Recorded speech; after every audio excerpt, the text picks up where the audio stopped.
S'il vous plaît, messieurs, dames, s'il vous plaît, votre attention, s'il vous plaît. La séance est ouverte. Je vais demander à Myriam Mendès si elle accepte d'être secrétaire de séance. Oui, monsieur le maire, je vous remercie. Voulez-vous procéder à l'appel? Monsieur Gérard Trémège. Présent. Monsieur François-Xavier Brunet. Présent. Madame André Doubrère. Présent. Monsieur Gilles Craspaille. Madame Anne-Marie Argounès. Madame Argounès a donné pouvoir à Madame Cassagne-Rodriguez. Monsieur Francis Touillat. Présent. Madame Céline Roulet. Monsieur Roger Vincent Calatayud. Présent. Madame Marie-Antoinette Cassagne-Rodriguez. Monsieur Jean-Claude Piron. Présent. Irène Mendès présente. Monsieur Michel Forger. Madame Marie-Suzanne Campagnol. A donné pouvoir à Madame Mendès. Monsieur Pierre Logini. Monsieur Logini a donné pouvoir à Monsieur Brunet. Monsieur Eugène Pourchier. Présent. Monsieur Albert Malfait. Madame Anne Candebat-Tréquet. Madame Marie-Françoise Crancé. Monsieur Christian Escobedo. Monsieur Jean-François Calvo. Monsieur David Larrazabal. Monsieur Michael Ducrot. Monsieur Laurent Texera. Monsieur Jean Vives. Madame Marie-Christine Huin. Madame Cynthia Perret. J'entends On pas. n'entend rien, hein? Ah ben alors. Madame Florence Gassan. Madame Delphine Pouy-Girardot. A donné pouvoir à Madame Doubrère. Madame Caroline Tonon. Monsieur Romain Giral. Madame Elisabeth Arex. Madame Elisabeth Brunet. Monsieur Franck Aubard. Madame Laure Joubert. Monsieur Jean-Claude Palmade. Madame Christiane Elippe. Madame Christiane Elippe, elle est excusée. Madame Michel Fambaran. A donné pouvoir à Monsieur Palmade. Monsieur Laurent Dubouix. Monsieur Laurent Dubouix est également excusé car il avait donné pouvoir à Madame Femme. Monsieur Pierre Montoya. Madame Marie-Pierre Vieux. Monsieur Pierre Lagonel. Madame Laurence Ancien. Monsieur Dominique Montama.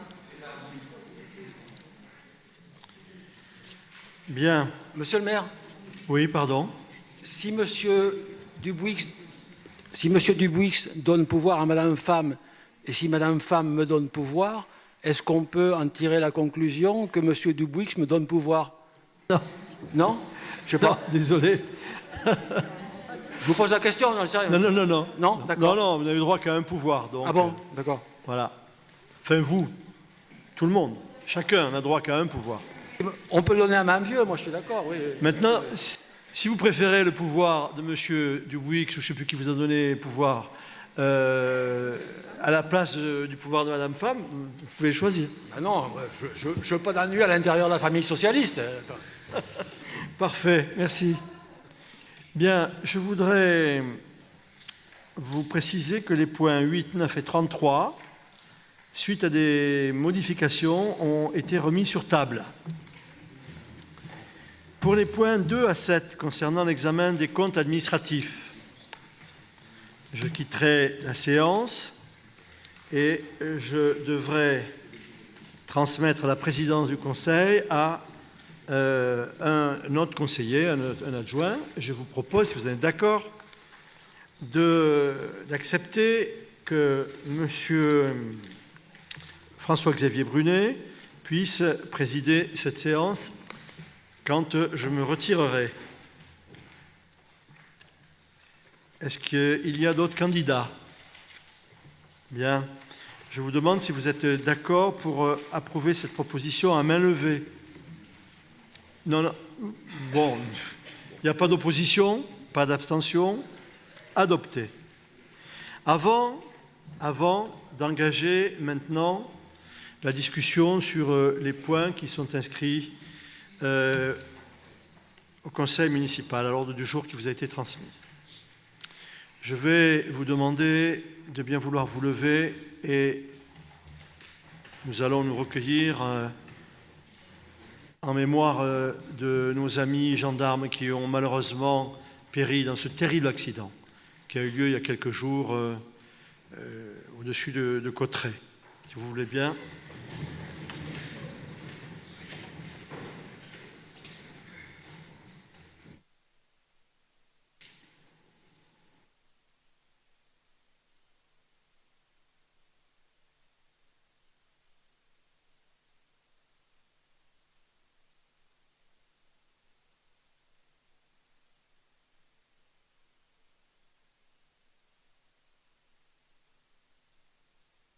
Je vous remercie.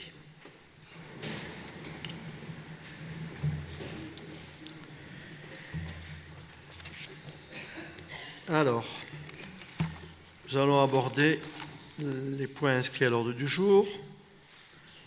Il n'y avait pas d'approbation du... Non? Pour le 15 juin, d'accord.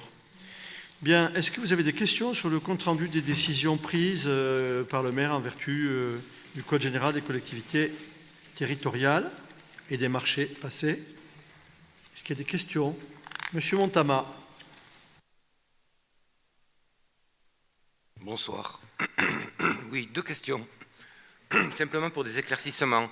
Concernant les points 4 et 6 dans des décisions prises, outre le fait qu'elles nous soient mises sur table après la date pour laquelle elles ont été prises, puisque la première, il s'agissait de la mise à disposition temporaire du Palais des Sports pour les Harlem Globetrotters, et la seconde, c'était concernant la société Valourec et la convention qui nous lie à elle via les bâtiments 205, 6 et suite, et qui devait durer jusqu'au 26 mars.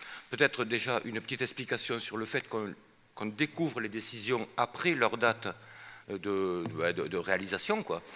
Et là, non, je ne comprends pas pourquoi. Enfin, Mais c'est normal, c'est le compte-rendu des décisions prises. Oui. En vertu des pouvoirs qui sont conférés au maire, qui a pouvoir pour prendre directement ces décisions. Je vous en rends compte sur les décisions prises. Oui. Donc je ne peux vous en rendre compte que lorsqu'elles ont été prises. Oui, je le comprends, mais c'est curieux que ça nous arrive 2 mois après ou 3. Enfin, bon, c'est pas... Mais au demeurant, j'accepte l'explication, mais concernant le point 4, donc, c'est-à-dire celle de la mise à disposition, je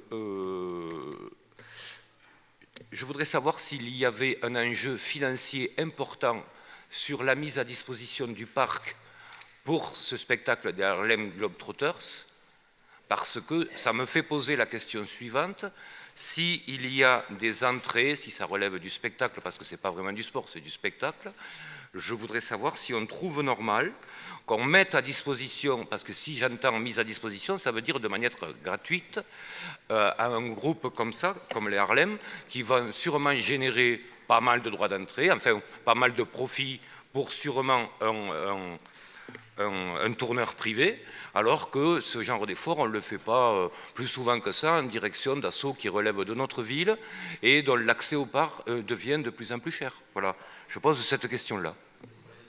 D'abord, ce n'est pas au parc d'exposition, c'est au Palais des Sports. Ensuite, j'assume complètement, mais alors j'assume totalement la décision que j'ai prise de mettre à la disposition des organisateurs de ce spectacle extraordinaire le Palais des Sports, oui, gratuitement. Et c'était bourré. Il n'y a jamais eu autant de monde au Palais des Sports et de gens qui ont été ravis du spectacle qui leur était proposé. Alors oui, j'assume. Voilà, j'assume. Et si nous avions refusé, eh bien, ils ne seraient pas venus à Tarbes. Ils auraient été ailleurs.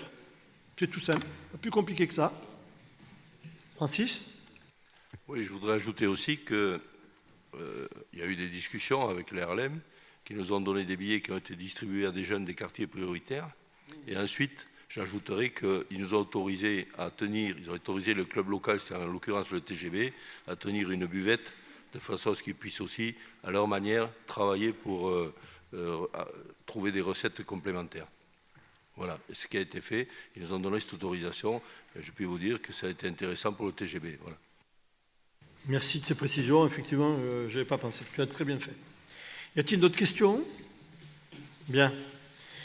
Nous passons au compte de gestion du receveur municipal, M. Brunet.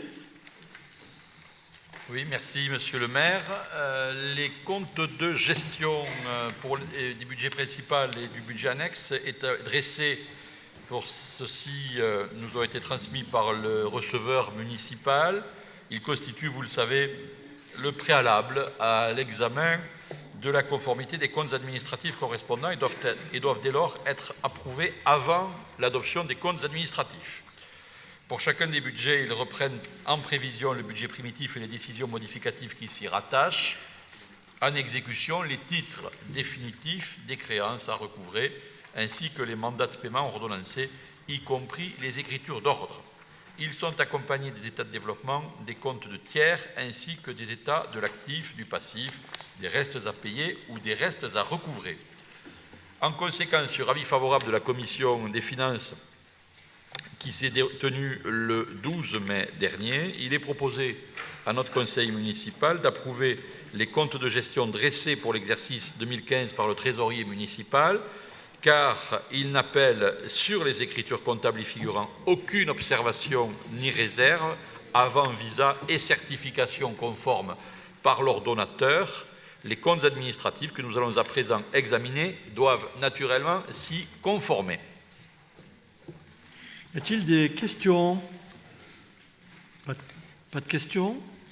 Pas d'opposition? Pas d'abstention? Le compte du receveur est approuvé à l'unanimité. Merci. Monsieur Brunet, je vais vous passer la présidence du conseil municipal jusqu'au point numéro 8, donc le point numéro 7 inclus. Je vous souhaite beaucoup de courage. Non. Bon, merci beaucoup, à tout à l'heure. Merci, Monsieur le maire. Alors, mesdames et messieurs, comme à l'accoutumée, lorsque nous avons à examiner les comptes administratifs de notre collectivité, la délibération numéro 3 porte sur l'approbation du compte administratif du budget principal, et ensuite, dans les délibérations suivantes, nous aurons à examiner les comptes administratifs des différents budgets annexes. Au préalable, néanmoins, pour votre parfaite information, et je le pense pour lancer le débat et susciter vos réactions, je vous propose malgré tout de faire rapidement une présentation des comptes administratifs consolidés de notre collectivité qui vous permettront d'appréhender dans leur globalité les comptes de la ville de Tarbes pour l'exercice qui s'est clos au 31 décembre 2015. Je vous invite à vous rapporter au document de synthèse qui vous a été transmis avec les documents préparatoires à notre conseil municipal.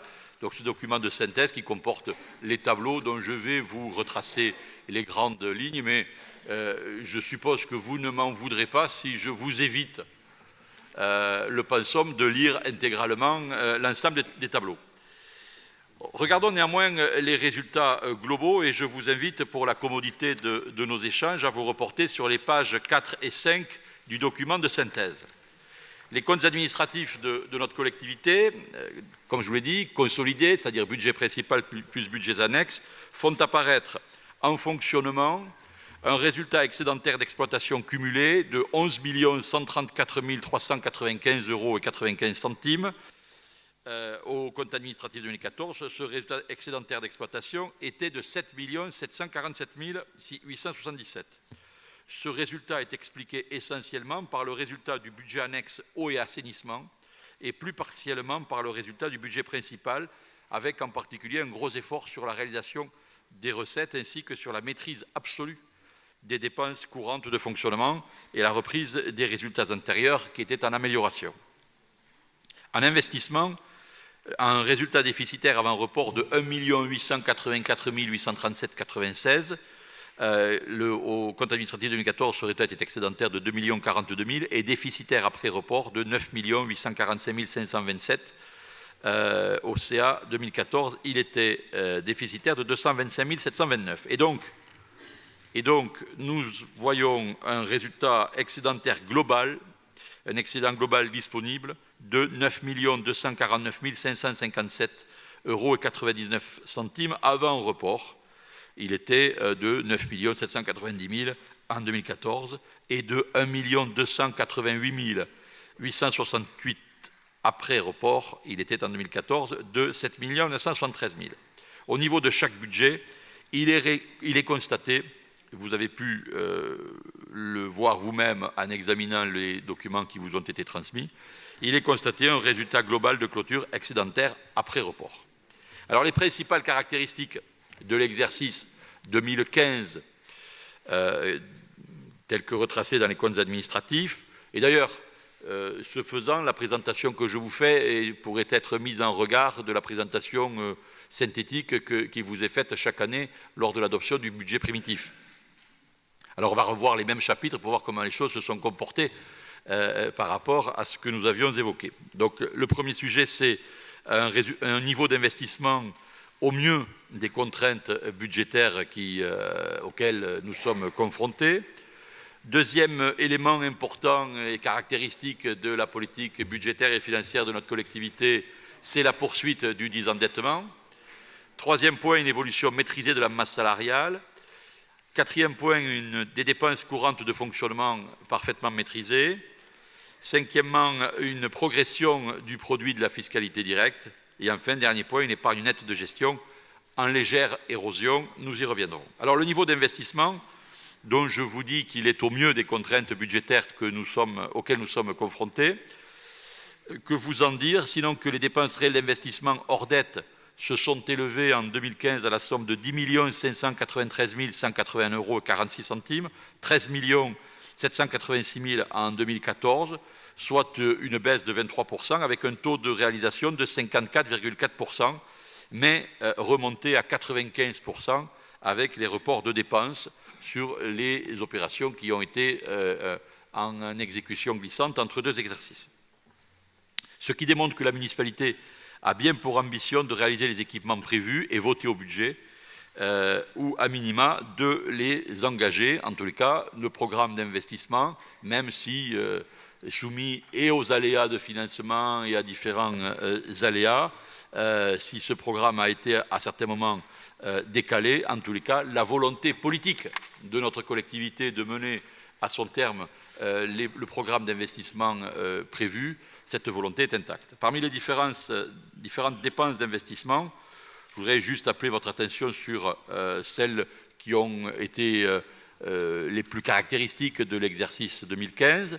S'agissant de l'environnement et du cadre de vie, la réhabilitation des berges de l'Adour pour plus de 236 000 €, le jardin Massé, 63 000, le parc animalier, 21 000, le lac, le plan d'eau du parc Chastelaine, près de 40 000 €, la déchetterie du CTM, près de 20 000 €, les cimetières, 65 000 €, Tarbes-Ville propre, 28 000 €, accessibilité mise aux normes pour les personnes à mobilité réduite dans nos différents sites, 30 000 €, équipement pour le développement durable, 43 000 €, équipement pour l'hygiène, 11 000 €. S'agissant de la voirie et des travaux de proximité, l'éclairage public, c'est toujours un poste extrêmement important, 393 000 €. Les chaussées et les trottoirs, 598 000 €. Je le dis sous l'œil vigilant de mon ami Michel Forget, qui suit ça en suivant du doigt. Réfection des voies, 197 000 €. Voies piétonnes, 30 000 €. Pistes cyclables, 30 000 €. Mobilier urbain, 30 000 € également. Je donne les masses. Traitement racines d'arbres, près de 50 000 €. Square Moulée Douce, près de 57 000 €. La rue Georges Lassalle, un chantier important, 165 000 € pour la tranche qui a été effectuée en 2015. L'avenue d'Azerex, pour la tranche qui a été effectuée en 2015, 411 000 €. L'avenue de la Marne, 116 000 €. Le giratoire Alsace-Lorraine-Forges, c'était 38 000 € mais sur la partie qui a été réalisée en 2015, puisqu'il est en cours d'achèvement. Le giratoire Hoche, quai de l'Adour, là aussi, c'était les premières dépenses, c'était 7 500 €, mais vous avez pu voir et apprécier, je l'imagine, pour ces deux ronds-points qu'ils sont en cours ils ont été réalisés et ils apportent beaucoup plus de confort à la circulation. Rue Maryse-Bastier, 129 000 €. Matériel, outillage, installation de voirie, 35 000 €. Travaux de proximité, 351 000 €. Sur les bâtiments municipaux, les travaux, grosses réparations et les aménagements, près de 47 000 € sur l'hôtel de ville, 70 000 € sur les autres bâtiments administratifs. Sur les locaux du CTM, 5 855, mise en accessibilité, ascenseur, etc., 43 000 €. Locaux associatifs, 110 000 €. Centre Jean Lassalle à Payolle, l'Arquade, 12 588. Des travaux de chauffage, 13 000 €. Sur le domaine de l'éducation et de la famille, 62 000 € ont été consacrés à des travaux de sécurité, de réfection des centres de loisirs, près de 350 000 € pour des travaux de sécurité et de réfection dans les écoles, 76 000 € pour l'équipement des écoles matériel, mobilier, informatisation. Donc là, vous voyez sur ces deux postes-là, on est à plus de 420 000 euros sur les écoles. S'agissant de la culture, les œuvres d'art et les collections, l'entretien de notre patrimoine, 31 000 euros, conservation préventive, 11 000 euros, 63 000 euros sur les églises, 89 000 euros sur l'ancien Carmel, 49 000 euros sur l'école des arts, 13 000 euros sur le théâtre des nouveautés, 57 000 euros sur l'équipement Tarbes en Seine, sur les équipements de Tarbes en Seine, et 10 000 euros sur les équipements pour les archives. Au chapitre des sports, aménagement de terrain pour près de 40 000 euros, aménagement de bâtiments pour un peu plus de 28 000 euros, acquisition de matériel pour un peu plus de 45 000 euros, près de 30 000 euros sur le stade Trélu, 97 000 euros sur le skatepark, près de 8 000 euros sur quelques réparations dans les gymnases et 6 000 euros sur les travaux, sur des mises en conformité diverses, mais c'est pour mémoire. Au chapitre divers, 376 000 sur les horodateurs, et donc vous avez vu ces nouveaux horodateurs avec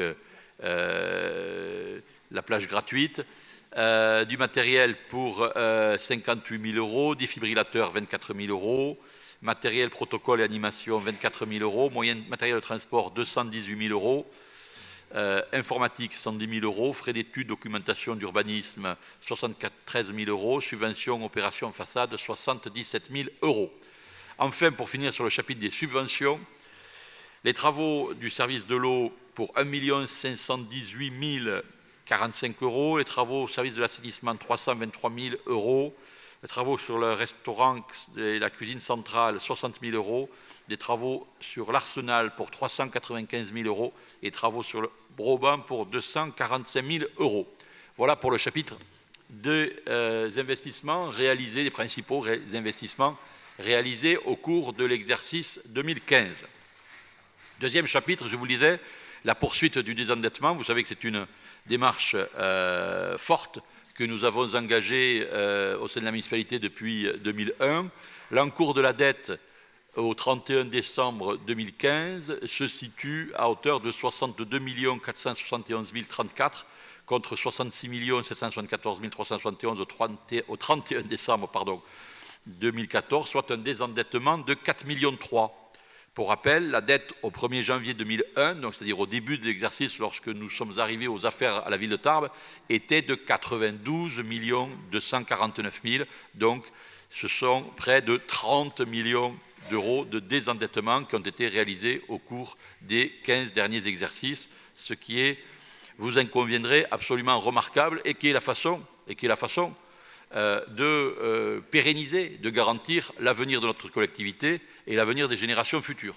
Et j'anticipe par avance sur certains commentaires ou certaines questions qui ne manqueront pas peut-être d'être exprimées dans quelques instants, en nous disant qu'on devrait relancer l'endettement. Je crois que la responsabilité de toute responsable publique est de procéder au désendettement de la collectivité pour, je le répète, garantir les moyens d'action aux générations futures. Ce chiffre s'explique par un emprunt nouveau réalisé à hauteur de 4 millions d'euros contre 7,3 millions d'euros prévus au budget. Il s'est avéré suffisant pour compléter le financement des dépenses d'investissement de l'année ainsi que l'ensemble des reports.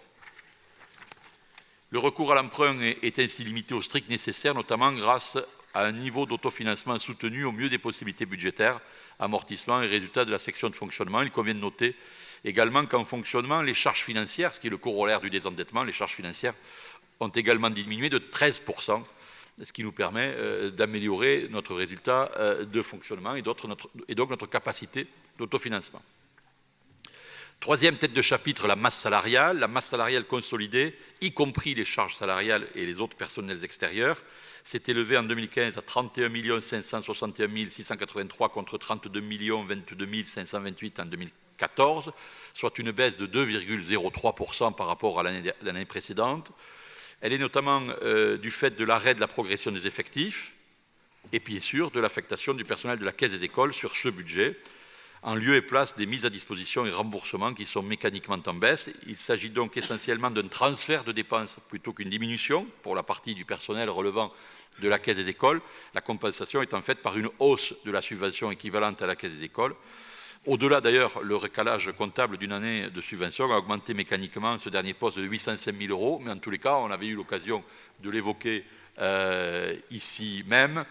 Ça permet d'avoir une meilleure traçabilité, une meilleure lisibilité de nos écritures comptables et budgétaires. Néanmoins, ici, en consolidé, en tenant compte de ce phénomène, la masse salariale est peut-être considérée comme ayant baissé de 2,03%. Si on refait l'analyse, là aussi peut-être que j'anticipe une question que vous ne manqueriez pas de poser, si on se maintient à périmètre constant avant ce transfert, nous sommes sur une diminution de moins 0,8% de la masse salariale, je le répète, à périmètre constant par rapport à l'exercice 2014. Vous le savez, la masse salariale, et c'est assez logique, constitue le principal poste de fonctionnement représentant 49,5% des dépenses réelles de fonctionnement, tout budget confondu en baisse, et pour le seul budget principal, 54,8% des dépenses réelles de fonctionnement en baisse également. Donc là aussi, j'anticipe encore une question. Oui, la masse salariale, c'est dans les charges, ça n'est pas une appréciation péjorative, c'est que comptablement, la masse salariale, c'est une charge. Quatrième tête de chapitre, les dépenses courantes de fonctionnement maîtrisées. Donc là, on va sur le reste des dépenses de fonctionnement. Les charges à caractère général, ce sont, je le répète, les dépenses directes des services, donc hors charges financières, hors charges de personnel et hors subvention ou participation, sont élevées, tout budget confondu, à 10 274 000, soit contre 10 065 000 en 2014, soit une légère hausse de 2,08%. Dans une logique de saine maîtrise, seuls 88,6% des autorisations budgétaires ont été consommées afin de préserver du mieux possible l'épargne de gestion.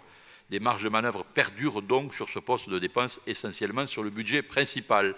Cette légère hausse est essentiellement justifiée par la hausse des dépenses liées aux fluides, l'eau, les carburants, l'électricité et le gaz. La plupart des postes de dépenses sont toutefois en légère augmentation. Les charges fiscales et le coût des assurances ont notamment été parfaitement bien maîtrisés.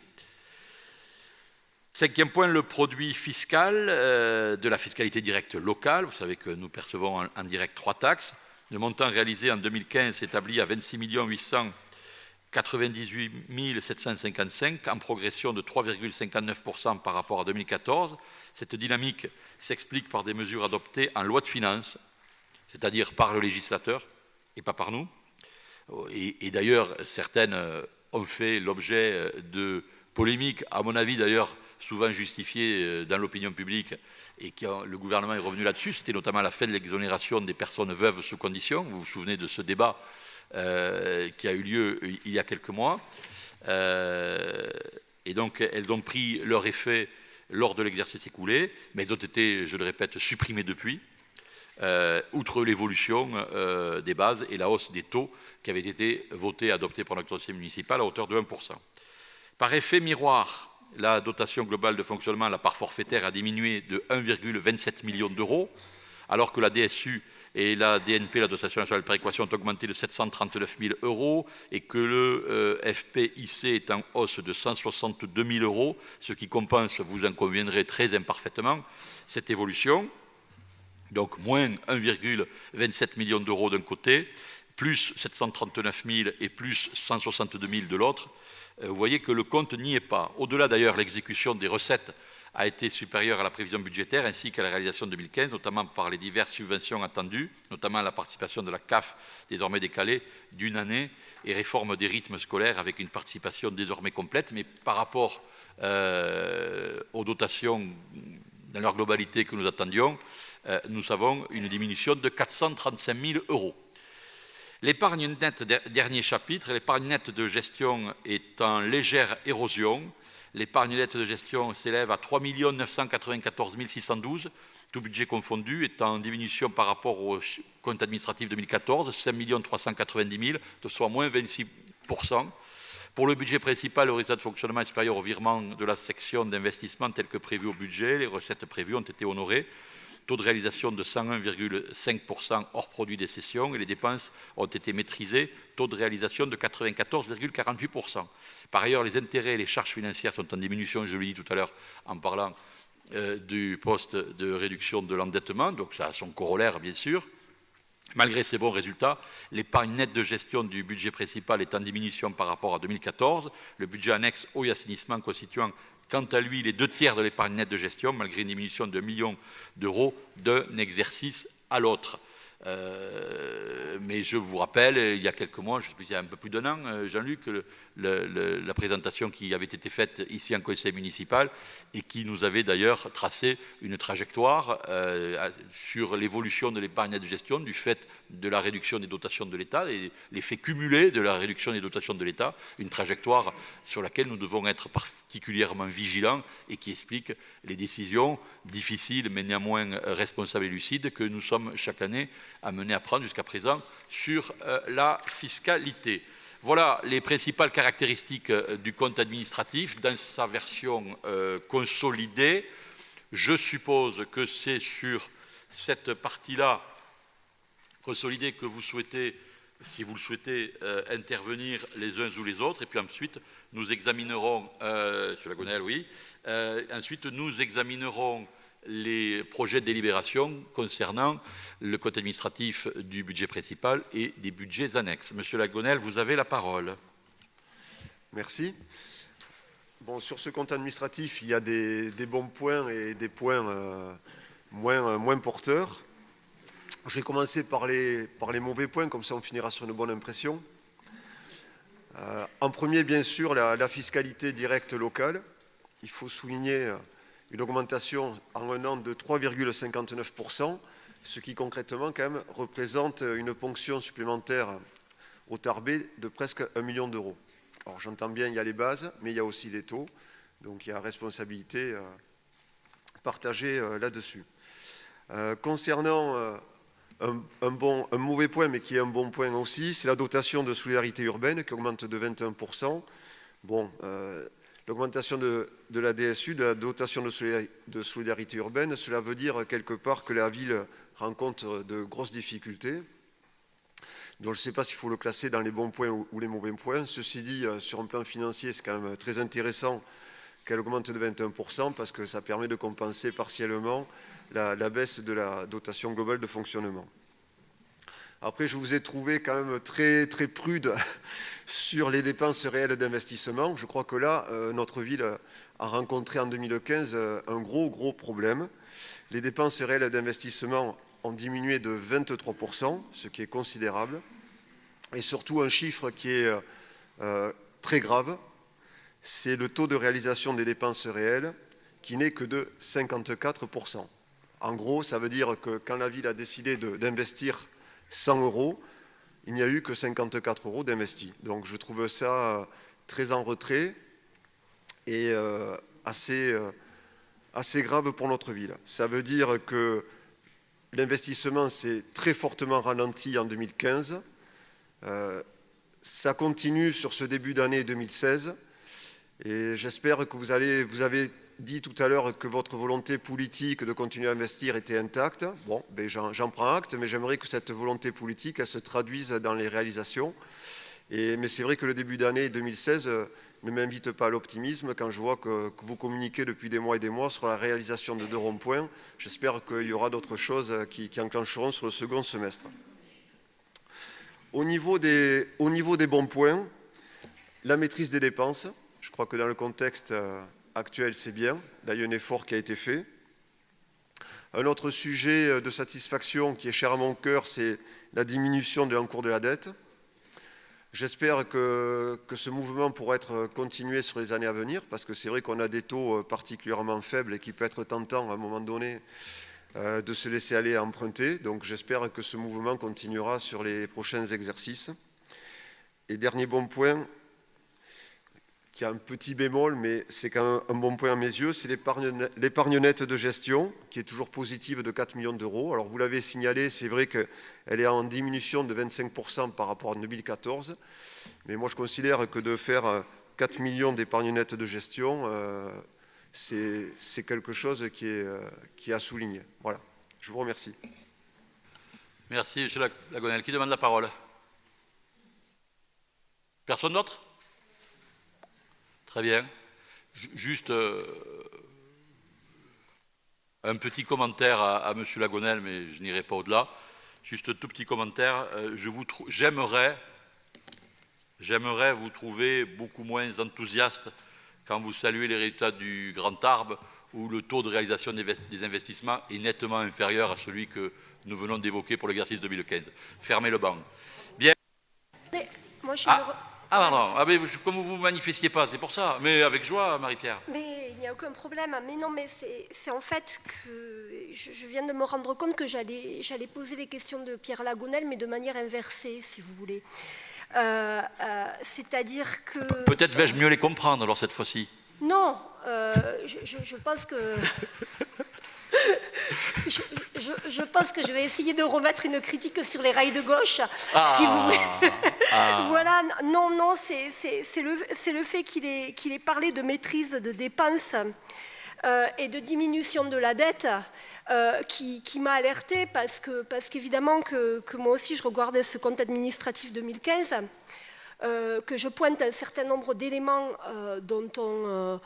qu'on peut pointer comme éléments positifs, mais ceci dit, est-ce que cette maîtrise justement de dépenses est une maîtrise ou est un élément de rigueur qu'il faudrait ajouter à une austérité qu'on vit déjà au niveau national et qu'on a identifié lors du budget.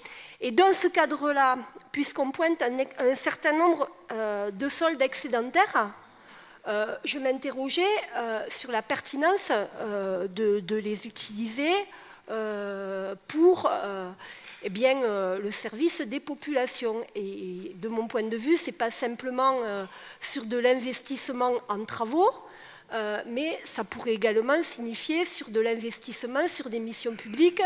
Et dans ce cadre-là, évidemment, moi je pense plus au social, je pense plus à l'école, je pense plus à ces cadres-là budgétaires. Voilà, je crois que j'ai oublié quelque chose, mais vraisemblablement, on pourrait également penser à alléger la fiscalité locale également. Oui, par rapport à l'épargne nette de gestion, c'est un choix qu'on pourrait faire. Et qui était celui vers lequel nous, on orientait notre intervention lors du débat d'orientation budgétaire en décembre 2015. Donc en réalité, je ne fais que répéter ce que nous avons répété lors de ce débat-là. Dans le fond, Madame Vieux, tout ceci a le mérite de la constance et de la cohérence. C'est-à-dire que nous présentons des comptes administratifs qui sont dans la ligne politique des budgets primitifs que nous présentons à l'Assemblée municipale. Vous constatez que les critiques que vous aviez à formuler ab initio sont confirmées ex post. Bon, jusque-là, tout est normal. Et je sais que, malgré tout, et j'entends vos remarques et je les respecte, mais c'est qu'il y a quand même une différence fondamentale, c'est que nous considérons, nous sommes de ceux, et j'ai quand même l'impression que c'est transcourant, hein, c'est à la fois de droite et de gauche, que dans un pays où 57% de la richesse nationale est consacrée à la dépense publique et où l'endettement est devenu endémique et a atteint des proportions alarmantes, il est de la responsabilité de tous les élus, quels que nous soyons, quel que soit le niveau de responsabilité que nous exerçons, de veiller à maîtriser la dépense publique, à la réduire quand nous le pouvons et de réduire l'endettement quand nous le pouvons et nous le pouvons et nous le faisons. Mais je comprends qu'on parte sur des bases et des postulats qui sont notoirement et clairement différents les uns des autres, mais ça c'est la vie de la démocratie. Merci. Y a-t-il d'autres remarques? Oui, une remarque supplémentaire. Excusez-moi. Je ne voudrais pas que nos amis se lassent de notre dialogue singulier, mais moi j'y prends plaisir. Je ne crois pas, non. Juste un point supplémentaire. Masse salariale constante. Quand on regarde les déroulements de carrière, quand on regarde un certain nombre de missions nouvelles qui doivent être pourvues, est-ce que ça signifie justement globalement un périmètre d'agents réduit par rapport aux missions de service public qui sont celles de la municipalité? Je ne fais que vous reposer différemment la question que je viens de vous poser, mais là plus sous forme de critique, vous l'avez compris. Est-ce que ça veut dire diminution des employés municipaux à Tarbes au regard du travail qui devrait être entrepris, et donc plus de charges pour ces employés-là au sens matériel du terme, et pénibilité. Je vous redis ce que je dis tout à l'heure en faisant mon rapport, et je sais que cette réponse ne vous conviendra pas, c'est cessation de l'augmentation des effectifs Et quand on le pourra, voilà, quand on peut ne pas remplacer, on ne remplace pas, et c'est comme ça. Voilà. Bien, s'il n'y a pas d'autres remarques... Ah, oh ben oui, avec plaisir. Ça sera le résumé des propos de Marie-Pierre, qu'elle a très bien mené. Et M. Montoya résumera vos propos à vous deux. Si vous voulez... C'était toi qui avais la parole, Pierre. Non, simplement, moi je fais le tour. Non, mais je mets simplement en comparaison, pour étayer les propos qu'on a la constance de tenir d'année en année, c'est-à-dire tout ce qu'elle vient d'exposer, et ce qui fait que nous sommes différents en politique, c'est que de mémoire, donc, le point de fiscalité que nous recherchions supplémentaire représentait 560 000 € qu'il fallait trouver, ou 700, enfin bon, à minima 500 000 €, et qu'on se retrouve un total en résultat de clôture de 2 420 000 €. Donc ce que nous affirmions qu'on aurait pu économiser sur la tête des Tarbés, si on n'est pas tout le temps sur l'épargne pure, on aurait pu le réaliser. Ouais, c'est M. Montamin. Ouais, voilà, et Marie-Pierre Vieux, vous l'avez dit, c'est une démonstration rapide. À mon avis, pas juste. À mon avis, pas juste. À mon avis, pas juste. Parce que les résultats et les excédents permettent, et vous l'avez vu, qu'il y a des reports après d'exercice à l'exercice. M. Lagonel regrettait que certains programmes d'investissement aient pris du retard et appelait de ses voeux ardents que ces programmes d'investissement soient maintenus dans l'avenir, etc. C'est à ça que servent aussi les excédents, à maintenir la capacité d'investissement pour la suite et à préserver. Et nous sommes absolument convaincus ici qu'il est quand même... Et je comprends que ce ne soit pas une priorité pour vous, je respecte tout, mais c'est quand même une mission fondamentale d'une collectivité comme la nôtre que d'investir et d'aménager la ville, de construire l'avenir et de la moderniser et d'équiper la ville. Voilà. Ça ne le remet pas en cause? Bon, si, quand même. Ben non, non. Si. Parce qu'à 560 000 € près, on pouvait conforter encore de l'épargne nette de gestion et on l'épargnait, on pouvait dégonfler la dette, ce qu'on ne manque pas de faire et c'est très bien, et on évitait quand même ça sur le dos du Tarbé. Je vous recommuniquerai l'étude qui nous avait été présentée il y a quelques mois à laquelle je faisais référence sur la trajectoire de l'épargne nette. Et si on veut, permettez-moi une petite image qui paraîtra un peu légère par rapport à la gravité et le sérieux de ce que nous disons, mais nous sommes un petit peu comme les écureuils qui conservent des noisettes pour les frimas de l'hiver qui vont arriver. Car nous savons qu'en effet cumulé, et ce n'est pas encore maintenant que nous le vivons à plein, l'effet cumulé de la réduction des dotations de l'État, je crois que ça nous privera près de 20 millions d'euros, aura un impact terrible. Et si aujourd'hui, alors bien sûr aujourd'hui, gouverner c'est prévoir, aujourd'hui on a l'impression que c'est superfétatoire, mais demain, c'est-à-dire dans les années qui viennent, nous serons bien contents d'avoir eu cette politique prudentielle-là. Oui, sauf que l'effet cumulé, les populations, elles le paient dès maintenant. Et les personnels également. Donc voilà, la souffrance, c'est aujourd'hui. Pour dire la vérité à Madame Vieux, on en arrêtera ce dialogue singulier, je ne suis pas tout à fait certain que les populations auxquelles vous êtes le plus sensibles, et je respecte votre position, soient toutes assujetties à la taxe d'habitation et à l'impôt foncier. Fin de la parenthèse. Ça serait intéressant de regarder la sociologie aussi.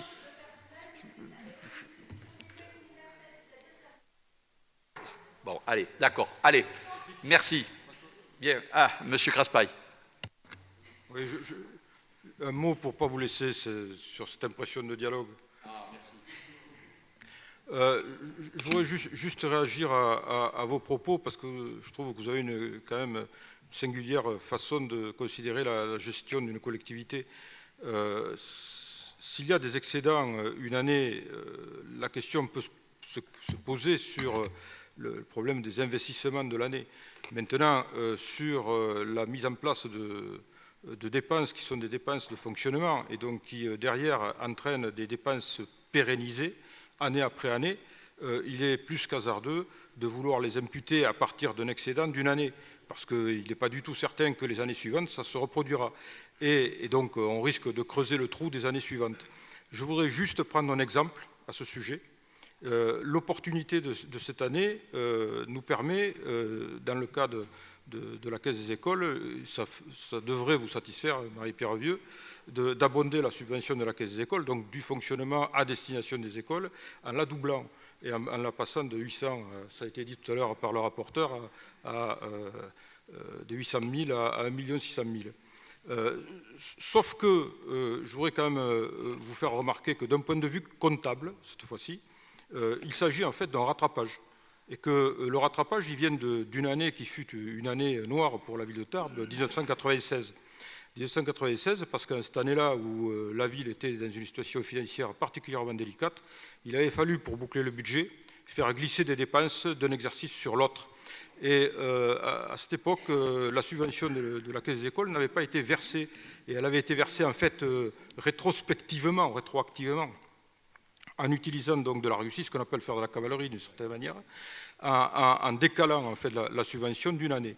Ce décalage d'une année, il n'a jamais été rattrapé. Il n'a jamais été rattrapé.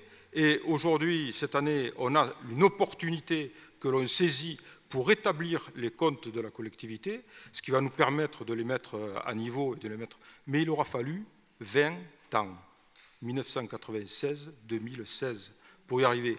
Donc c'est bien joli d'envisager des dépenses à venir.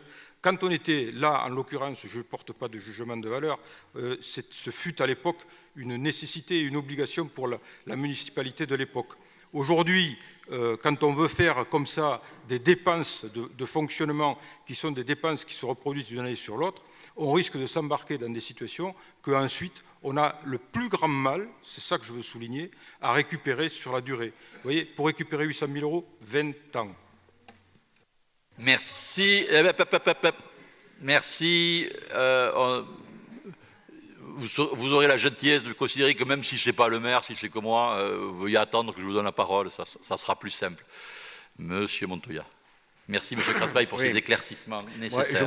J'ai écouté attentivement, je partage ce qu'a dit Marie-Pierre, mais la démonstration qui a été faite, c'est une démonstration un peu à double tranchant.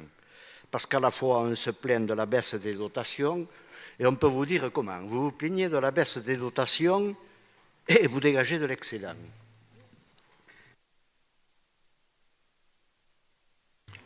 Eh oui, je vous l'ai expliqué.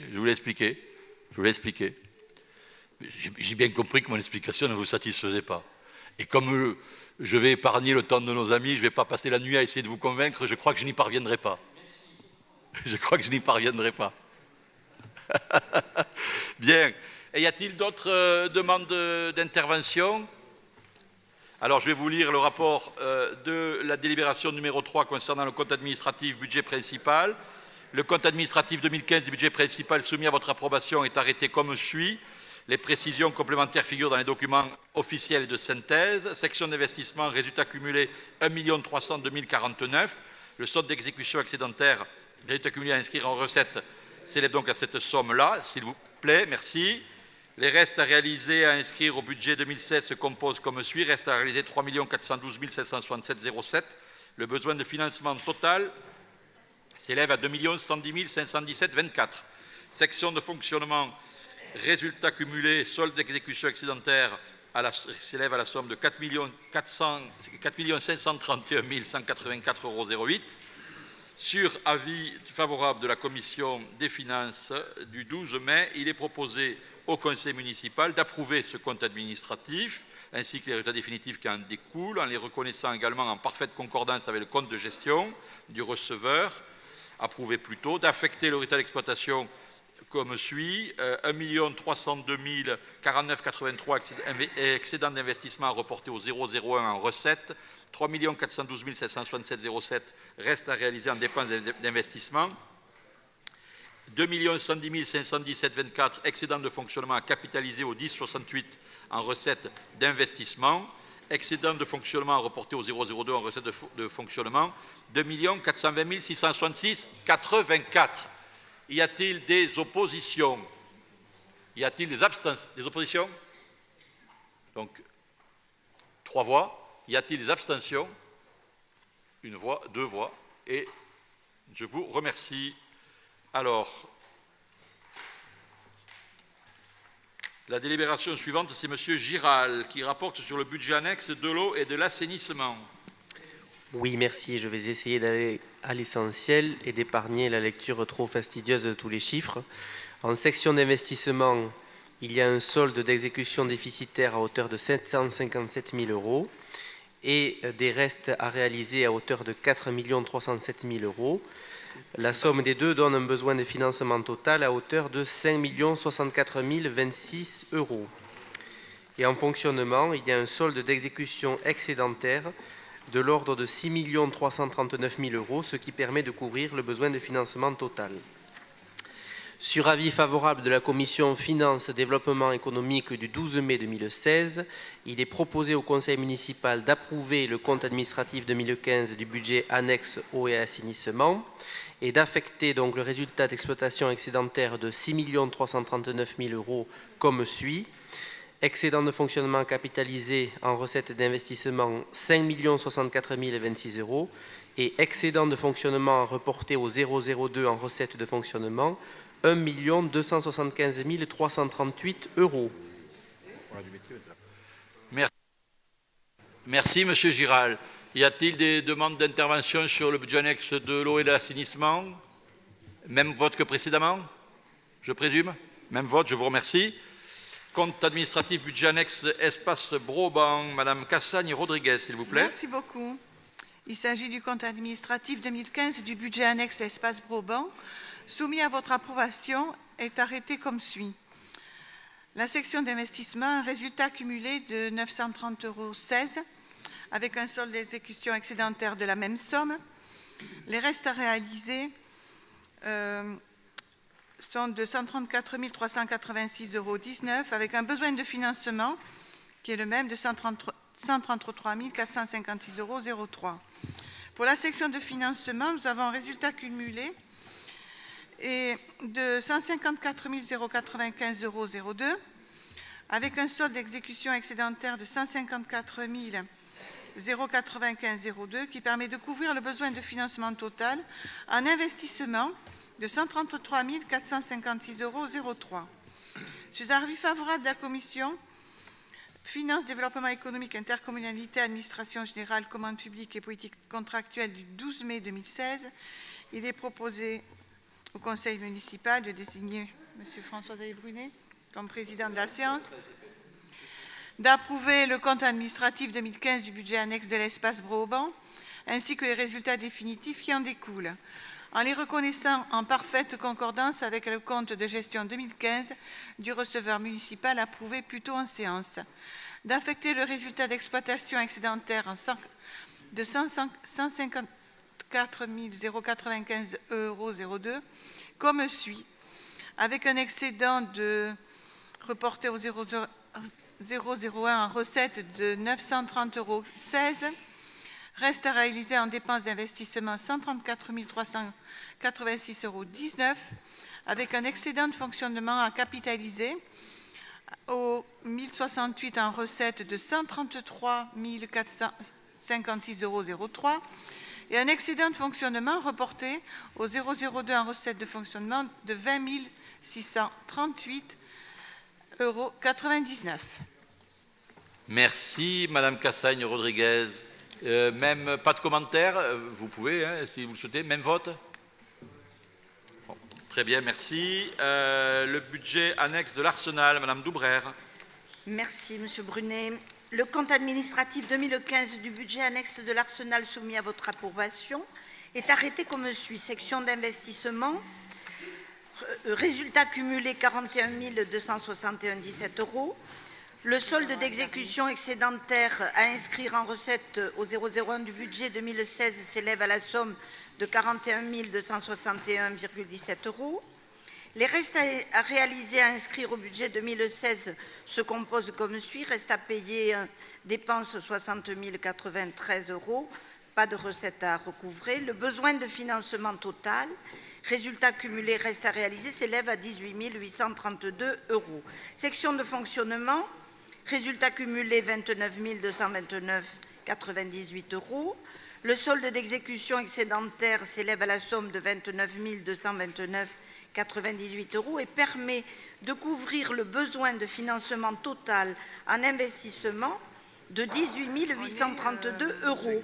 Sur avis favorable de la Commission Finances, Développement économique, Intercommunalité, Administration générale, Commande publique et politique contractuelle du 12 mai, il est proposé au Conseil municipal de désigner, je crois, M. Brunet comme président de la séance à l'occasion du vote du compte administratif, d'approuver le compte administratif 2015 du budget annexe de l'Arsenal ainsi que les résultats définitifs qui en découlent, en les reconnaissant également en parfaite concordance avec le compte de gestion 2015 du receveur municipal, approuvé plus tôt en séance, d'affecter le résultat d'exploitation excédentaire de 29 229 € comme suit, pour inscription sur le budget 2016, excédent d'investissement reporté au 001 recettes 41 261 €, reste à réaliser en dépenses d'investissement 60 093 €, excédent de fonctionnement à capitaliser au 1068 en recettes d'investissement 18 832 €, excédent de fonctionnement reporté au 002 en recettes de fonctionnement 10 397 €. Merci, Madame Doubrère. Même vote? Je vous remercie. Monsieur Craspail, le budget annexe de la restauration collective, s'il vous plaît. Merci, Monsieur le Président. Le compte administratif 2015 qui est soumis à votre approbation est arrêté comme suit. En section d'investissement, après prise en compte des recettes et des dépenses de l'exercice, le résultat est de 123 523 et des poussières. En prise en compte du déficit de clôture précédent, on arrive à un résultat cumulé négatif de 13 544,67 qui sera à inscrire en dépenses au 001 du budget 2016. Les restes à réaliser au budget 2016 se composent de restes à payer à hauteur de 46 617,03, d'où un besoin de financement total en investissement de 60 161,70. En section de fonctionnement, recettes et dépenses de l'exercice nous donnent un résultat déficitaire de 10 209,16, prise en compte de l'excédent de clôture de l'année précédente, d'où le résultat cumulé est de 80 522,74. Le solde d'exécution excédentaire qui s'élève à cette somme permet de couvrir le besoin de financement total en investissement. Donc, sur avis favorable de la Commission des finances du 12 mai 2016, il vous est proposé au Conseil municipal de désigner M. Brunet comme président de séance, d'approuver le compte administratif 2015 du budget de la restauration collective et d'affecter le résultat d'exploitation excédentaire de 80 522,74 pour inscription sur le budget 2016, décomposé en excédent de fonctionnement capitalisé en recettes d'investissement à hauteur de 60 161,70 et en excédent de fonctionnement en recettes de fonctionnement à hauteur de 20 361,04. Merci, Monsieur Craspail. Même vote, je suppose? Bien, merci, Mesdames et Messieurs. Monsieur le maire, les comptes administratifs de l'exercice 2015 ont été approuvés par le Conseil municipal. C'est une heureuse surprise. Je vous remercie, Monsieur le Président. Je savais que le suspense était à son comble. Merci beaucoup. Je reprends donc la présidence de ce Conseil et je vous propose d'aborder la délibération numéro 8. Et je vais demander à Monsieur Larrazabal de nous la présenter. Oui, merci Monsieur le maire. Alors, depuis le vote du budget primitif 2016, diverses demandes de subventions ont été reçues et soumises à examen. Sur avis favorable de la Commission des finances du 12 mai 2016, il est proposé au Conseil municipal d'attribuer des subventions exceptionnelles suivantes en tant que subventions de fonctionnement affectées à une manifestation ou à un projet particulier. 50 000 € pour le TGB et 2 500 € pour l'association Portes Ouvertes, pour un total de 52 500 €. Et d'autoriser Monsieur le maire à signer tout acte utile à cet effet, notamment une convention d'objectifs ou un avenant s'il y a lieu, et d'inscrire les crédits correspondants si nécessaire dans la décision modificative numéro 3 du budget principal 2016. Merci, Monsieur le rapporteur. Y a-t-il des questions? Madame Vieux. Enfin, une première, c'est je voudrais savoir comment se fait-il qu'en 10 jours, l'aide exceptionnelle au TGB gagne 10 000 €. Très bonne question. J'aimerais bien qu'il en soit ainsi pour tout le monde. Rassurez-vous, je vais vous donner la raison tout de suite.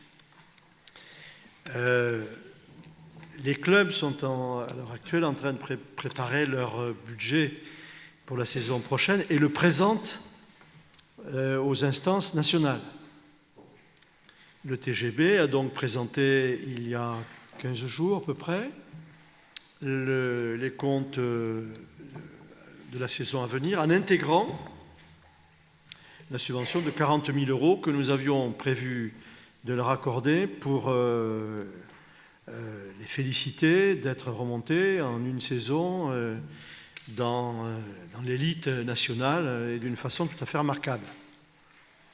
Il se trouve que les instances nationales ont bien évidemment approuvé les comptes qui étaient présentés avec des capitaux propres ramenés à zéro. Je rappelle qu'il y avait un déficit l'année dernière de plus de 200 000 € qui a donc été quasiment résorbé en une année. Nous y avons pris notre part, mais il se trouve qu'à cette occasion, les instances nationales ont dit au président du TGB, il faut que vous ayez un fonds de réserve qui correspond à 10% du budget.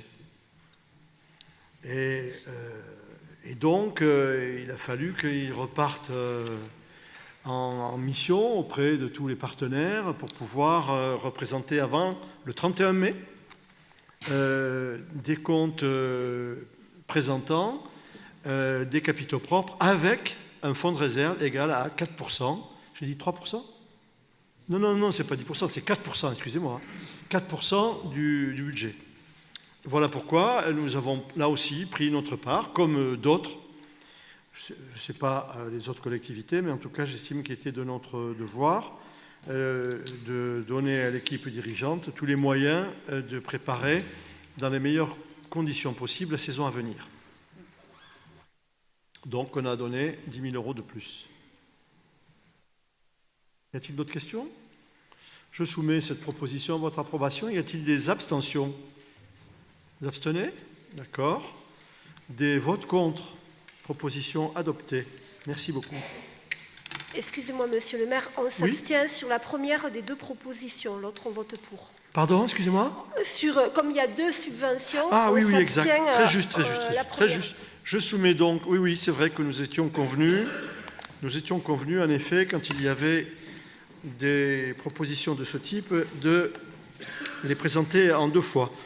Je vous demande si vous êtes d'accord donc pour approuver l'aide exceptionnelle pour le loyer de 2 500 € au bénéfice de l'association Portes Ouvertes, qui fait un travail formidable.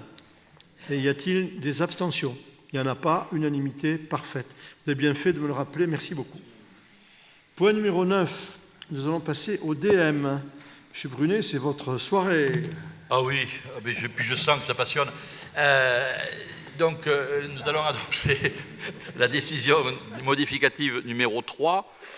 J'annonce déjà à l'Assemblée que d'autres collègues se succéderont pour annoncer des décisions modificatives sur les budgets annexes et principalement, vous le savez, ces saisonniers, ces décisions modificatives visent essentiellement à intégrer les résultats, la reprise des résultats du compte administratif que nous venons d'adopter précédemment. Alors, ce qui explique d'ailleurs que par rapport aux différentes décisions modificatives que nous ayons adoptées, celles-ci portent sur des montants qui sont très significatifs.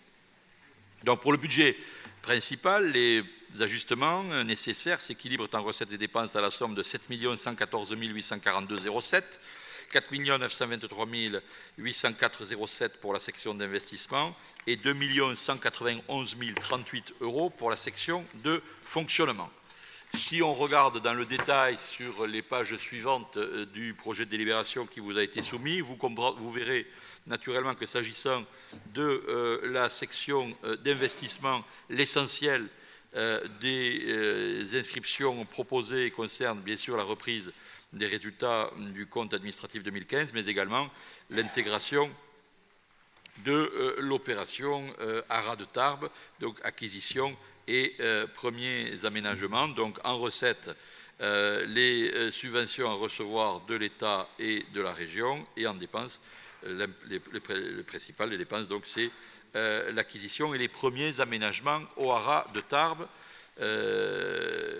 Et en section de fonctionnement, vous le voyez, ce sont essentiellement la reprise des résultats et des écritures du compte administratif 2015 et des ajustements sur les dotations, subventions et participations portant sur la dotation forfaitaire, sur la dotation d'insularité urbaine et la dotation nationale de péréquation. Et vous avez sur les dépenses des ajustements d'écriture, notamment, et vous retrouvez pour 100 000 euros, là encore, le haras, entretien des terrains et des espaces verts, entretien des bâtiments, puisque maintenant, ce site remarquable entre dans le patrimoine communal. Voilà, plus autres dépenses, je le fais en diagonale, les subventions aux associations et groupements sur lesquels nous venons de délibérer. Voilà, Monsieur le maire, mes chers collègues, il me reste à vous dire que la Commission des finances, dans sa séance du 12 mai dernier, a eu à connaître de cette décision modificative et qu'elle a émis un avis favorable. Il est donc proposé au Conseil municipal de l'adopter tel que je viens de la présenter. Merci, Monsieur Brunet. Avant de passer la parole à qui la demandera, je voudrais apporter une précision. Quand, dans cette DM3, nous inscrivons en dépenses d'investissement 1 500 000 euros pour les premiers investissements réalisés sur le site du haras, il est évident que dans cette somme, nous avons inclus le prix d'acquisition payable en 2016, la partie du prix payable en 2016, et une évaluation des premiers travaux que nous envisageons d'engager très vite dès l'année 2016. Ce n'est pas 1,5 million le prix d'acquisition total, malheureusement. Mais vous constaterez que nous faisons preuve, en l'occurrence, d'un volontarisme évident. Je souligne néanmoins que même s'il y a accord sur la chose et sur le prix, ce qui veut dire que la vente est parfaite, encore faut-il qu'elle se concrétise, qu'elle se réalise lors de la signature d'un acte authentique qui doit intervenir début juillet. C'est pour cela que nous démontrons notre volontarisme dans cette DM. C'est pour cela que lors du prochain conseil municipal du mois de juin, du 15 juin, nous vous présenterons le projet d'acte qui sera soumis à l'approbation du conseil municipal et que quelques jours après, le conseil d'administration de l'IFCE devra approuver le même projet d'acte qui, ensuite, quand les différentes instances seront prononcées, sera signé par les représentants et de la mairie de Tarbes et de l'IFCE. J'espère que tout se passera comme nous l'avons annoncé, M. Barlet et moi-même. Il me tarde que l'acte soit signé pour que tout soit bien ficelé définitivement. On ne sait jamais. On ne sait jamais. Voilà la précision que je voulais apporter. Vous avez noté également, M. Brunet vous l'a dit, que, y compris dans les dépenses, nous avons déjà prévu des dépenses d'entretien du site, même si aujourd'hui, il y a encore du personnel sur le site qui l'entretient. Mais là aussi, nous voulons faire preuve de volontarisme pour pouvoir tout de suite intervenir, notamment pour accueillir le public, j'espère nombreux, lors des journées portes ouvertes du 9 juillet prochain, et puis ensuite pour accueillir, je l'espère aussi, Equestria dans les murs de la mairie, je l'espère. Monsieur Lagonel. Merci, Monsieur le maire. Vous avez répondu à la question que je voulais vous poser, parce que je voyais qu'il y avait un prix d'acquisition des haras à 2 millions d'euros. Donc, je voulais avoir la précision pourquoi on ne prévoyait en DM que 1,5 million pour l'acquisition. Donc, je pense qu'il y aura comme une sorte de crédit vendeur et que le prix se fera sur 2 ou 3 ans. Vous voyez, Monsieur Lagonel, il y a entre nous une telle osmose que j'ai répondu avant que vous posiez la question. Et je vais même vous dire qu'il doit y avoir des éléments indescriptibles, surnaturels, puisque j'entends que vous parlez d'un prix de 2 millions alors que personne n'en a jamais parlé.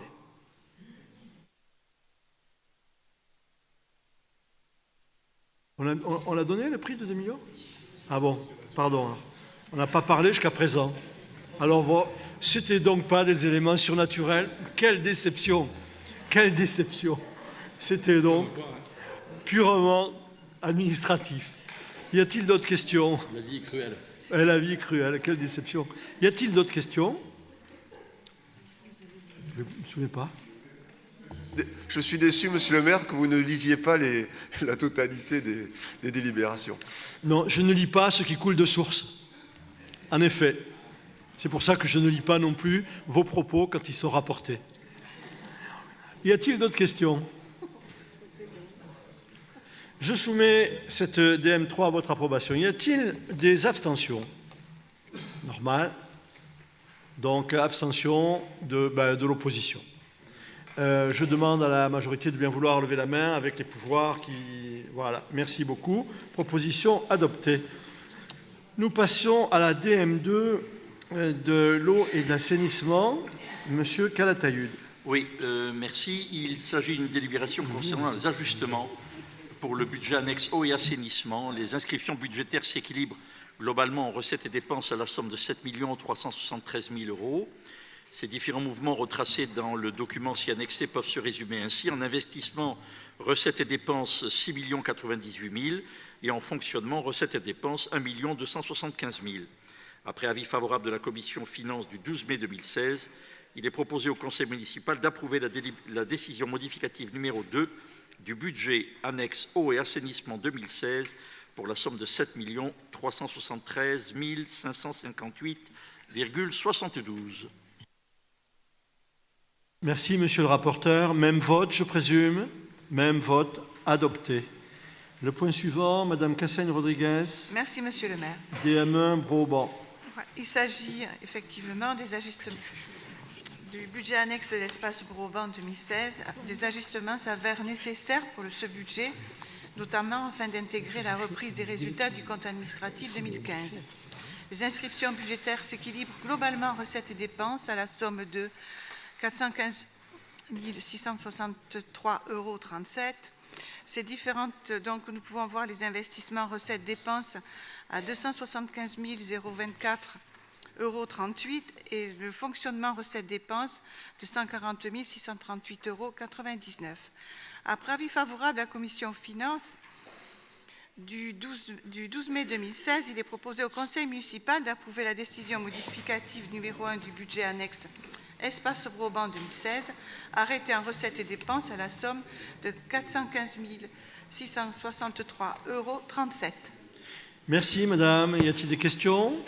Même vote que tout à l'heure. Proposition adoptée. Le point suivant, sur l'Arsenal, monsieur Giral, DM2 de l'Arsenal. Oui, merci, monsieur le maire. Il s'agit d'intégrer la reprise des résultats du compte administratif, cette fois-ci sur le budget annexe de l'Arsenal. Les inscriptions budgétaires s'équilibrent en recettes et dépenses à la somme de 103 293,17 €, dont 60 093,17 € sur la section d'investissement et 43 200 € sur la section de fonctionnement.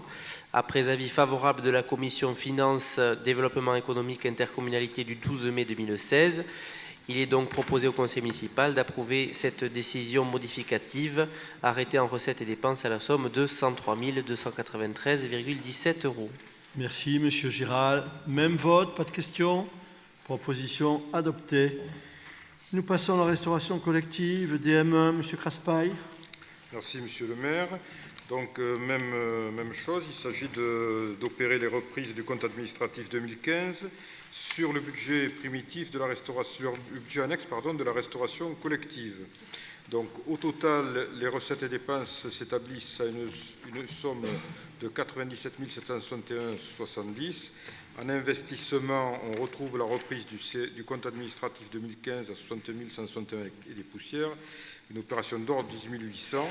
Et en dépenses, on retrouve sur cette reprise les restes à réaliser qui ont été signalés à hauteur de 46 617 et des immobilisations corporelles à hauteur de 18 800.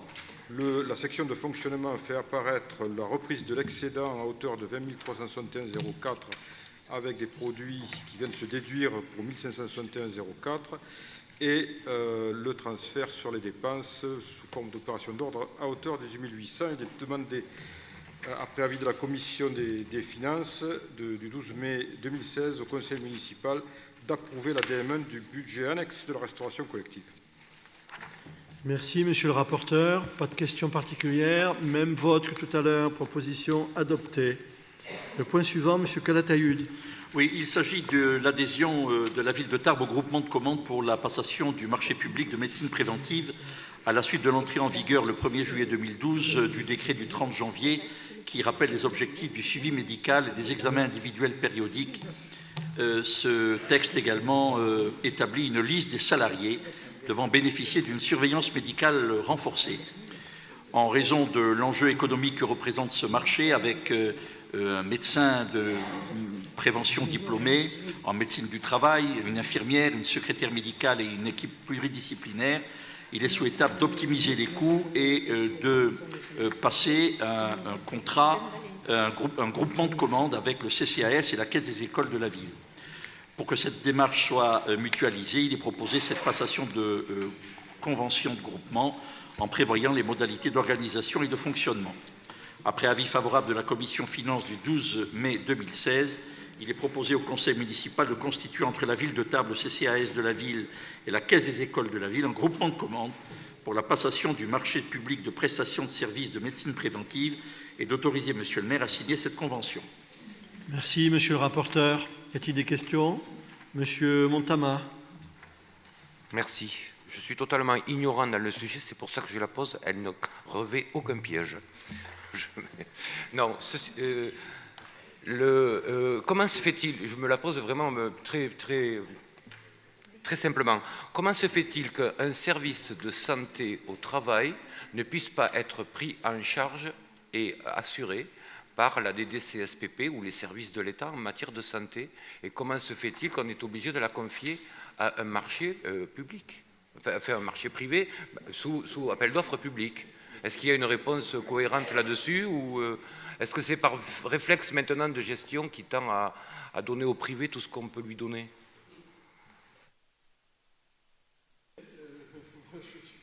Vas-y, François. Merci, Monsieur le maire. C'est pas forcément le privé, parce que il n'est pas impossible que des organismes parapublics comme le Centre de gestion de la fonction publique territoriale, qui, je crois pas d'un tas, je ne sais plus s'ils le pratiquent maintenant, puissent postuler. Le reste, ce sont des associations. Il se trouve qu'effectivement, les services de l'État, dont vous aimeriez qu'ils fussent compétents en la matière, n'ont pas compétence en la matière. Et donc c'est une prestation externe, et donc dès lors que c'est une prestation de service achetée à un organisme externe, quelle que soit la nature juridique de cet organisme externe, nous devons mettre en concurrence les différents prestataires possibles. Voilà, tout simplement. Il n'est pas de la compétence légale, il n'est pas de la compétence légale des services de l'État d'exercer, et du reste, pas plus qu'ils ne le font pour tous les autres employeurs, qu'ils fussent publics, privés, d'économie mixte, d'économie sociale et solidaire. Vis-à-vis d'aucun employeur, l'État n'exerce cette prestation de médecine au travail. Y a-t-il d'autres questions? Je soumets cette proposition à votre approbation. Y a-t-il des abstentions, des votes contre? Elle est approuvée à l'unanimité. Merci. Le point suivant, Monsieur Larrazabal. Merci, Monsieur le maire.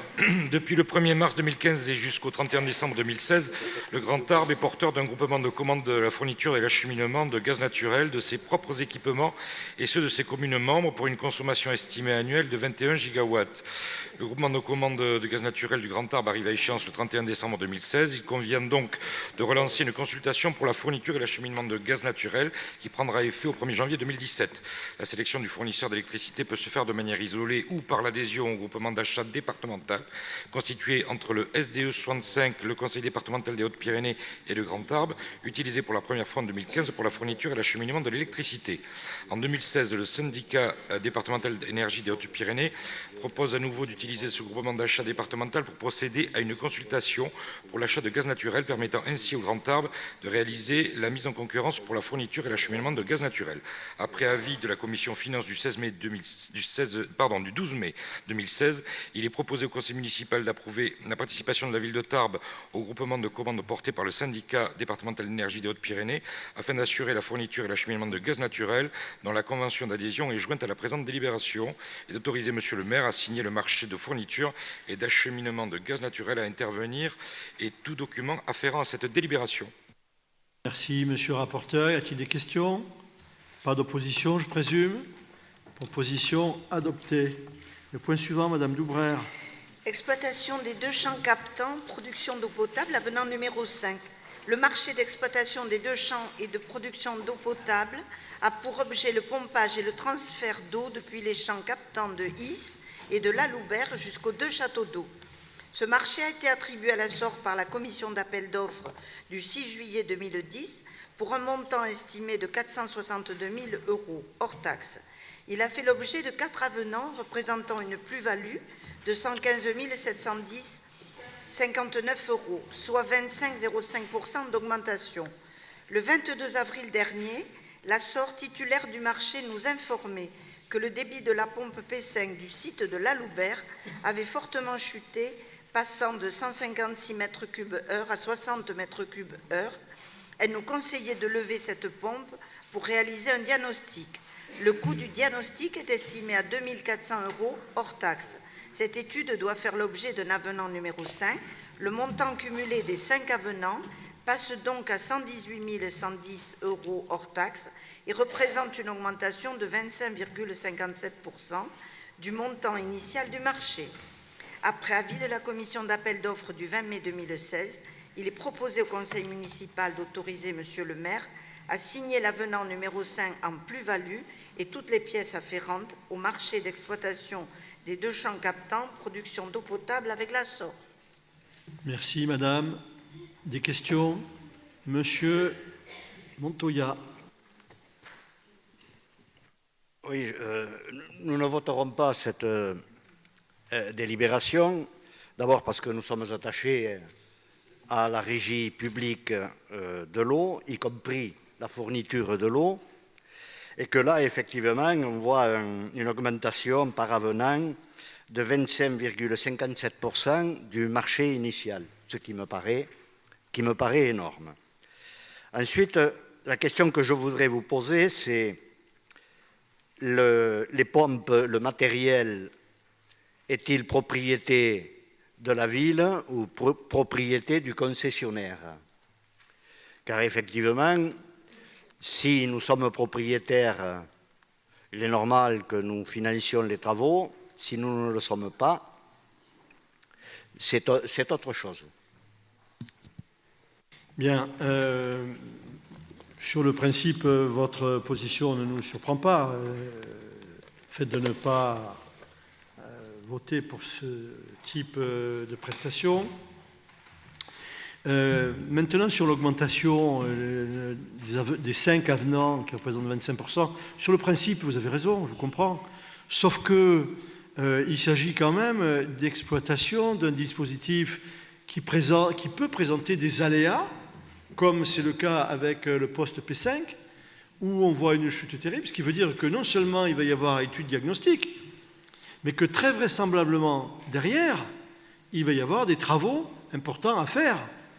Car imaginons que l'on ne fasse rien, qu'après tout on dise notre prestataire, il fait son boulot, et puis imaginons qu'on ne fasse rien. Ça veut dire que demain, la distribution de l'eau potable sur la ville de Tarbes risque d'être compromise. Donc nous sommes bien obligés de nous adapter aux événements qui surviennent et qui sont imprévus, que nous signale notre prestataire, et donc nous faisons face à nos responsabilités. Monsieur Piron, est-ce que vous pouvez apporter d'autres précisions, s'il vous plaît? Oui, tout à fait, monsieur le maire. Bon, la propriété des pompes, elle est bien évidemment nôtre. Et ensuite, nous sommes, par ce marché, obligés également de maintenir de payer toutes les réparations qui ne seraient pas dans le maintien simplement de l'utilisation courante. Et là, on y est tout à fait.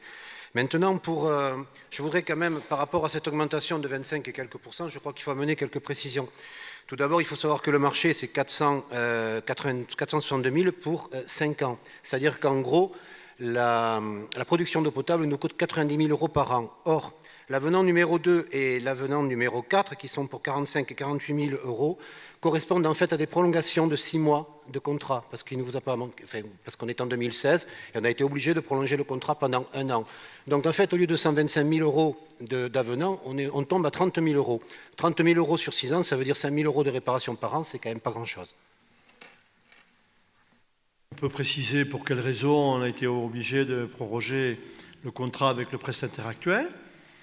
parce que dans le cadre de la procédure d'appel d'offres, les entreprises qui ont répondu à l'appel d'offres n'ont pas fourni toutes les pièces qui étaient nécessaires et qui permettaient à la Commission de faire son choix. Je veux dire que vous n'ignorez pas qu'aujourd'hui, comme hier d'ailleurs, hein, mais bon, nous sommes et nos services sont extrêmement vigilants sur le contenu des dossiers, et s'il manque des pièces, eh bien, les dossiers sont rejetés. Voilà pourquoi, en attendant un nouvel appel d'offres, il y a prorogation du contrat pour que le service puisse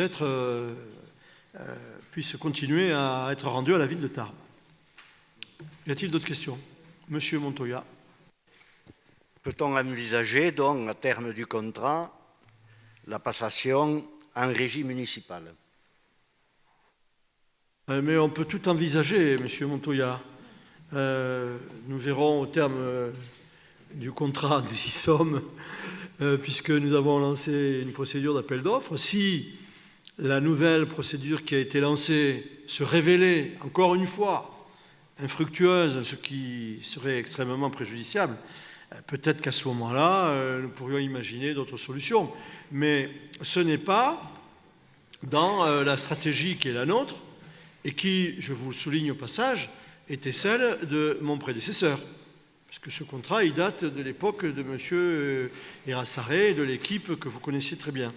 Donc, à partir du moment où le contrat est assuré dans de bonnes conditions, de prix, de qualité, nous n'avons pas de raison d'y mettre un terme, sauf si, à la suite de ces remises sur le marché de ces prestations, il apparaissait que certains seraient dans l'incapacité d'assurer la continuité de ce service dans des conditions satisfaisantes, de coût et de qualité. D'autres questions? Je soumets cette proposition à votre approbation. Donc, j'ai noté que le Front de gauche votait contre. Voilà, les trois. Y a-t-il d'autres oppositions ou abstentions? Non. Proposition adoptée. Merci. Le point suivant, M. Calatayud. Oui, il s'agit d'une délibération concernant le remboursement de frais de fourrière. La ville de Tarbes procède régulièrement à la sécurisation des chantiers de déménagement ou de travaux en positionnant sur les rues des panneaux de signalisation, et les services municipaux sont amenés à mettre en fourrière pour le bon déroulement des chantiers les véhicules qui sont stationnés en infraction. Or, le 24 février 2016, des panneaux ont été déplacés à l'insu des services municipaux et une voiture a été mise en fourrière au 28 avenue de la Marne. Alors, non pas sous condition du classement sans suite, mais plutôt sous réserve du classement sans suite préalable du procès-verbal justifiant cette infraction, il convient d'accorder le remboursement de la base forfaitaire d'un montant de 116,81 sur présentation de la facture acquittée. Sur avis favorable de la Commission Finances du 12 mai 2016, il est proposé au Conseil municipal d'accorder le remboursement de la fourrière, d'autoriser Monsieur le maire à signer tous les actes utiles. Merci, Monsieur le rapporteur. Y a-t-il des questions? Pas d'opposition? Pas d'abstention? Proposition adoptée. Le point suivant, Madame Doubrère. Oui, Monsieur le maire, il s'agit de l'avenant numéro 1 au contrat de ville du Grand Tarbes 2015-2020. Par délibération du 9 février 2015, la ville de Tarbes a approuvé le contrat de ville du Grand Tarbes 2015-2020. Les bailleurs sociaux présents dans les quartiers prioritaires doivent être signataires du dit contrat pour pouvoir bénéficier d'un abattement de la base d'imposition de la taxe foncière sur les propriétés bâties. Or, ICF Atlantique, qui possède des immeubles dans les quartiers prioritaires, n'est pas signataire du contrat de ville. Il convient donc d'intégrer ce bailleur social au contrat de ville dans un avenant à celui-ci. Après avis favorable de la Commission Finances, Développement économique, Intercommunalité, Administration générale, Commande publique et politique contractuelle du 12 mai 2016, il est donc proposé au Conseil municipal d'approuver l'avenant numéro 1 au contrat de ville du Grand Tarbes 2015-2020 et d'autoriser Monsieur le maire à signer tout acte utile. Merci, Madame le rapporteur. Y a-t-il des questions? Pas d'opposition? Proposition adoptée. Point suivant, Monsieur Giral. Oui, merci Monsieur le maire. Il s'agit de l'adhésion de la ville de Tarbes au Club des villes et territoires cyclables. Le Club des villes et territoires cyclables est un réseau de collectivités territoriales engagé pour le développement de l'usage du vélo au quotidien et de la mobilité durable. La ville de Tarbes, qui est soucieuse de promouvoir l'usage du vélo comme mode de transport à part entière, souhaite adhérer à ce club afin de bénéficier notamment d'échanges entre collectivités sur des problématiques communes, d'un centre de ressources avec accès réservé aux adhérents et d'un réseau des responsables vélos des collectivités adhérentes. Aussi, après avis favorable de la commission finances du 12 mai 2016, il est proposé au conseil municipal d'approuver l'adhésion de la ville de Tarbes au club des villes et territoires cyclables et de s'engager à verser au dit club une cotisation de 975,40 € pour l'année 2016. Merci, monsieur le rapporteur. Y a-t-il des questions? Marie-Pierre Vieux? Non, ce n'est pas une question, c'est un souhait. C'est tout simplement pour dire que pour un certain nombre de personnes et des associations, je pense à Tarbes à Vélo, ce contrat et cette adhésion est importante. Et donc, au-delà de sa formalisation sous forme de cotisation, il y aurait vraiment besoin d'instaurer un partenariat avec ces associations. Donc, c'était tout simplement pour me faire relais de cette exigence qu'un certain nombre de personnes portent. Et pour faire du vélo moi-même, je trouve que ce serait très utile que la ville soit un vrai partenaire sur ce domaine-là. Message reçu. Y a-t-il d'autres questions? Pas d'autres questions? Y a-t-il des oppositions? Des abstentions? Proposition adoptée. Point suivant, monsieur Larrazabal. Point suivant, monsieur Larrazabal. Oui, merci, monsieur le maire. Quand j'ai reçu, ça ne veut pas dire qu'on va suivre le conseil, mais message reçu. Merci quand même.